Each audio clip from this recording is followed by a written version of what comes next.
Tamil cinema കാളികേസം പ്രദർശനത്തിനൊരുങ്ങുന്നു. സിനിമയിൽ ഇളയ ദളപതിക്ക് വേണ്ടി ഒരു ഗാനം ഒരുക്കിയിട്ടുണ്ട്. നടന്റെ സിനിമകളുടെ പേരും ലഭിച്ച പുരസ്കാരങ്ങളും രാഷ്ട്രീയ പ്രവേശനവും ഒക്കെ ഉൾപ്പെടുത്തിയാണ് ഗാനം തയ്യാറാക്കിയിരിക്കുന്നത്.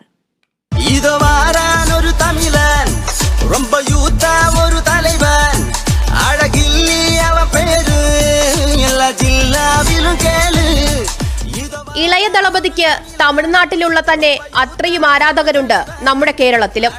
വിജയോടുള്ള ഇഷ്ടം പല രീതിയിലാണ് ആരാധകർ പ്രകടിപ്പിക്കാറ്.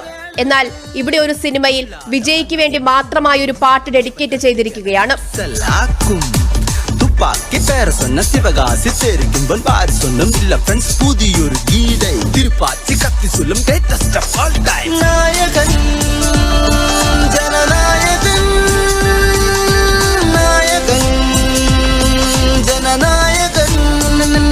വിജയ് ഇതുവരെ അഭിനയിച്ച 75 സിനിമകളുടെ പേരാണ് ഈ പാട്ടിലുള്ളത്. കൂടാതെ സിനിമയ്ക്ക് ലഭിച്ചിട്ടുള്ള അംഗീകാരങ്ങളും നടന്റെ രാഷ്ട്രീയ പ്രവേശനമൊക്കെയാണ് പാട്ടിന്റെ വരികളായി ജീവ കുറിച്ചിരിക്കുന്നത്.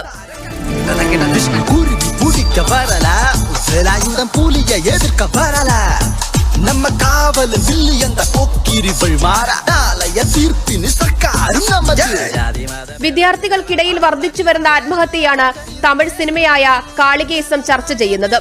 ജീവാനിയാണ് സംവിധായകൻ. ഈ സോങ്ങിന്റെ പ്രത്യേകത എന്ന് വെച്ച് കഴിഞ്ഞാല് ദളപതി വിജയ് അഭിനയിച്ച 69 സിനിമയും പിന്നെ ചെറുപ്രായത്തിൽ അഭിനയിച്ച 6 സിനിമയും ആകെ മൊത്തം 70 സിനിമയുടെ ടൈറ്റിൽ കൊണ്ട് ഉള്ള ലിറിക്സ് ആണ്. ദളപതി വിജയിന്റെ സിനിമ ഇൻഡസ്ട്രിയിലുള്ള കോൺട്രിബ്യൂഷനും പൊളിറ്റിക്കൽ എൻട്രിയും ആകെ മൊത്തം ദളപതി വിജയിന്റെ എഫേർട്സ് എല്ലാത്തിനും ഒരുമിച്ച് ഫ്രെയിം ചെയ്ത് ഈ ടൈറ്റിലിനെ ലിറിക്കൽ ഫോർമാറ്റിൽ ഇൻട്രൊഡ്യൂസ് ചെയ്തിട്ടുണ്ട്. ഷാനിന്റെ കമ്പോസിംഗിൽ ഗാനം ആലപിച്ചിരിക്കുന്നത് ബിബിനാണ്. കൈറ്റ് ഇന്ത്യ മൂവി മേക്കേഴ്സിന്റെ ബാനറിൽ ജീവയാണ് നിർമ്മാണം. സഹനിർമ്മാതാവ് സോനു. ലിയോ, വിൻസിറ്റ ജോർജ് എന്നിവർ പ്രധാന കഥാപാത്രങ്ങളെ അവതരിപ്പിച്ചിരിക്കുന്ന സിനിമ ചിത്രീകരണം പൂർത്തിയായി പ്രദർശനത്തിനൊരുങ്ങുകയാണ്.